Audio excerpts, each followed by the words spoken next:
केसब की खास रिपोर्ट। नेता प्रतिपक्ष राजेंद्र राठौड़ का टोंक विधायक सचिन पायलट पर बड़ा हमला। कहा, मिनी मुख्यमंत्री बनकर लोगों को लूटा। गहलोत और पायलट के बीच हुई अपमान की राजनीति और इस बार टोंक से शून्य पर आउट होगी कांग्रेस पार्टी। ये कहना था नेता प्रतिपक्ष राजेंद्र राठौड़ का। राजेंद्र राठौड़ ने प्रदेश में बिजली कटौती को लेकर के भी सरकार पर हमला बोला। राजेंद्र राठौड़ ने बताया कि प्रदेश में इन दिनों माफियाओं का राज है। मोबाइल फोन स्कीम को लेकर के भी प्रतिपक्ष नेता राजेंद्र राठौड़ ने सत्ता पक्ष पर आरोप लगाए। कहा, आउटडेटेड फंड मान रही है सरकार। पायलट से भी पूछा कि आखिर CWC का मेंबर बनते ही सारे मुद्दे खत्म क्यों हो गए। RPSC में भ्रष्टाचार के आरोपों को लेकर सवाल पूछे। युवाओं के छालों की कसम खाने वाले पायलट आखिर अब चुप क्यों हैं। जयपुर से केकड़ी के बघेरा जाते समय टोंक में बीजेपी के नेताओं ने राजेंद्र राठौड़ का भव्य स्वागत किया।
है लोकतंत्र के लिए घातक उन्होंने बताया। मुख्यमंत्री जी आज तक इस प्रकार की बातें करते रहे हैं। ये वही मुख्यमंत्री जो ERCP के नाम पर राजनीति कर रहे हैं, जिसमें टोंक भी शामिल है।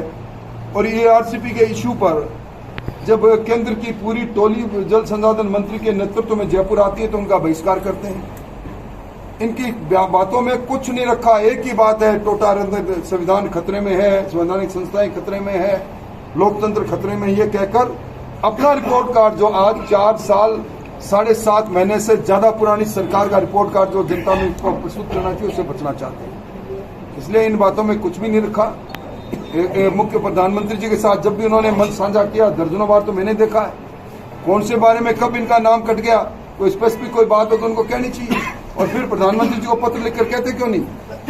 बात बात पर पत्र लिख रहे हैं। किसानों के कर्जे पर अब सरकार ने जो शेड्यूल बैंक और नेशनलाइज बैंक से कर्जा है किसानों पर, जो 6,000 करोड़ का कर्जा था दिसंबर 2018 में, जो आज 12,000 करोड़ हो गया। अब चिट्ठी लिखो का खेल कर रहे हैं। अब कह रहे हैं कि पिछली बार विधानसभा के सत्र में संकल्प लेकर आए थे कि केंद्र सरकार माफ करे। मतलब पूरे 5 साल तक किसानों को गुमराह किया, किसानों का वोट को ठगा और आज किसानों की जमीन नीलाम होगी 19,600 किसानों की। ये सारे इस सरकार के माथे पर आएगा। कह रहे हैं कि बीजेपी यात्राएं निकाल रही है लेकिन जनता को हिला नहीं पा रही। केंद्र के नेता आते हैं, हिला कर जाते हैं और फिर सुस्त हो जाते हैं। देखिए, सचिन पायलट जी हमारी चिंता कर रहे हैं। मैं उनसे पूछना चाहता हूं कि उनकी उस कसम का क्या हुआ। नौजवानों के पैरों की छालों की कसम खाकर उन्होंने कहा था RPSC में अखंड भ्रष्टाचार है, ये संस्था पूरी भंग होनी चाहिए, नई व्यवस्था लागू होनी चाहिए थी। नौजवानों के अरमानों को मैं टूटने नहीं दूंगा, उसका क्या हुआ पहले वो बताएं। CWC में जाते ही एकाएक सारे मुद्दे गायब क्यों हो गए। क्या उनका सारा संघर्ष कुर्सी का संघर्ष था, किस्सा कुर्सी के साथ जुड़ा हुआ था।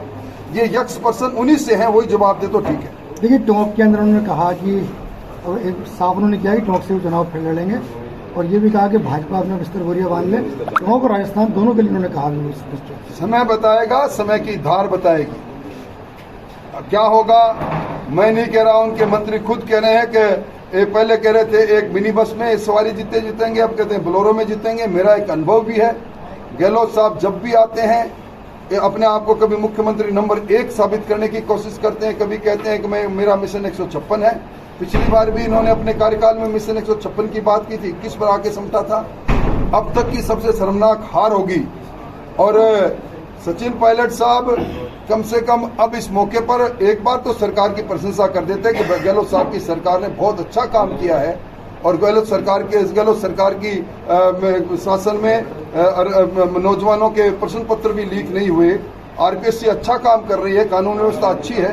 ये बात साफ कोई से कहते तो समझ में आता है कि सरकार को वापस लाने के लिए वो बात भी कर रहे हैं और पैरवाई भी कर रहे हैं। सचिन पायलट के खिलाफ चुनाव लड़ने के लिए बीजेपी कौन सा चेहरा तलाश करने की कवायद? तलाश करने की जरूरत नहीं।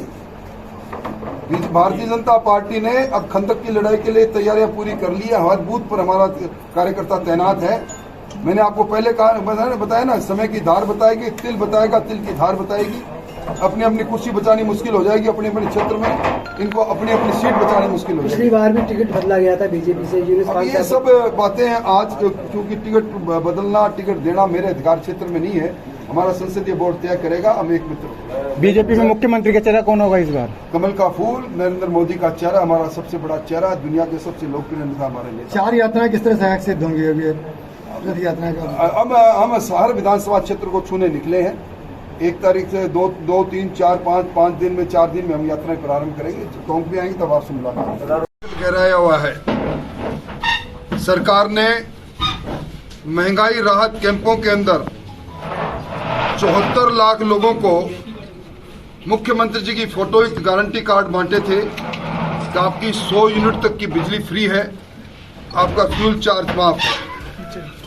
आज आप देख रहे हो पिछली 2 मई में जो बिजली का बिल आया वो पिछले बिल से 22% बढ़कर आया और सरकार बिजली की दरों को बढ़ाने के लिए विधानसभा में अधिकार ले लिया विद्युत नियामक विधेयक के माध्यम से। और अब अंधेरी नगरी चौपट राजा ये कहावत चिरतार्थ हो रही है।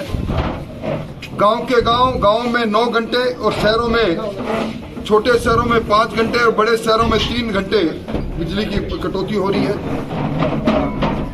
विद्युत की मांग और आपूर्ति के अंदर लगभग 2800 मेगावाट का अंतर है। सरकार एक बार फिर महंगी बिजली खरीदने के लिए संस्थागत भ्रष्टाचार करेगी। सरकार के 2830 मेगावाट के 7 थर्मल प्लांट बंद कर रखे हैं रख रखाव के नाम पर, कोयले की कमी के नाम पर। वहीं एक बार फिर 12 रुपए प्रति यूनिट बिजली खरीदने के लिए का काम सरकार करेगी, उपभोक्ताओं के जेबों पर डाका डालेगी। आज राजस्थान के अंदर उद्योगों में सर्वाधिक महंगी बिजली है और 6 बार बिजली के दामों को इन्होंने बढ़ाया। इसी प्रकार अन्नपूर्णा किट इन्होंने घोषणा की थी बजट के अंदर और अब महंगाई राहत कैंपों में एनएफएस से परिवारों को बांटना प्रारंभ किया है।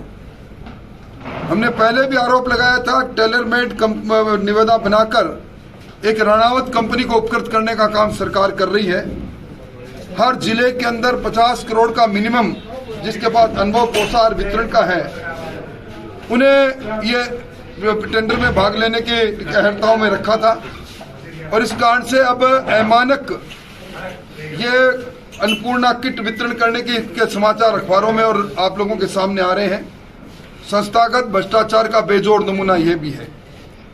सरकार को यकायक ध्यान आया मुख्यमंत्री जी को, उनकी बहनें हैं, 1 करोड़ 39 लाख बहनों को स्मार्टफोन बांटने के नाम पर जिस प्रकार के सैमसंग के आउटडेटेड फोन जो आउटलेट में भी उनके नहीं बिक रहे हैं, उनको 6,000-7,000 रुपए में क्रय करके सरकारी धन का दुरुपयोग हो रहा है, वो भी किसी से छुपा हुआ नहीं।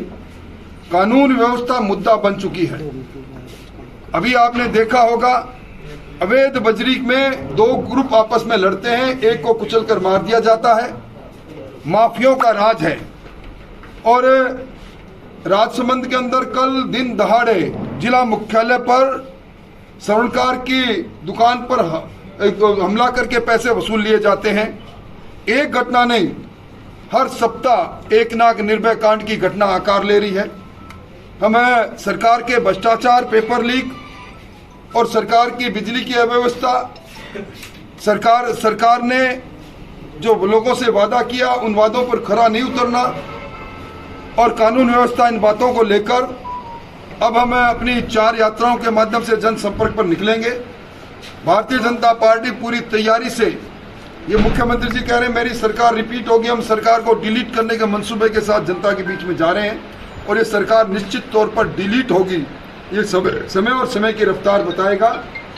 टोंक जिले के अंदर इस बार मैं कह सकता हूं, मेरा अनुभव कह सकता है कि जिस प्रकार मिनी मुख्यमंत्री बनकर लोगों ने लूटा है और जिस प्रकार टोंक जिला मुख्यालय के विधायक और पूर्व उप मुख्यमंत्री जी के साथ अपमान की राजनीति हुई है, इन सारों का नतीजा यह निकलेगा कि इस बार शून्य पर कांग्रेस पार्टी यहां से आउट होगी। इस बार भारतीय जनता पार्टी प्रचंड बहुमत से सारी सीटों पर जीतेगी। मेरा प्रवास है राव चंद्रसेन की जयंती पर, इसलिए आज आप सब लोग यहाँ मिले, कार्यकर्ताओं ने स्वागत किया, उनका सबका बहुत बहुत धन्यवाद, बहुत बहुत। अब आपके शहर गंगापुर सिटी में चिकित्सा के क्षेत्र में नए आयाम, नए भव्य स्वरूप में आया है वर्धमान मल्टी स्पेशलिटी हॉस्पिटल, जिसमें सभी प्रकार की बीमारियों का एक ही छत के नीचे अत्याधुनिक तकनीक से चिकित्सा सुविधा उपलब्ध, जिनमें जनरल मेडिसिन, सर्जरी, गायनिक, शिशु रोग, हड्डी रोग, यूरोलॉजी, दंत रोग चिकित्सा सुविधा उपलब्ध, विशेषज्ञ डॉक्टर्स की टीम, अत्याधुनिक लैब व सभी प्रकार की जांच सुविधा उपलब्ध, सभी प्रकार की योजनाएं जैसे मुख्यमंत्री चिरंजीवी RGHS की सुविधा उपलब्ध। वर्धमान हॉस्पिटल का वादा हर व्यक्ति को निरोगी बनाना। आज ही संपर्क करें Vardhman multi speciality hospital, Jaipur road, Gangapur city. Contact number 8302906531 और 7463294 752।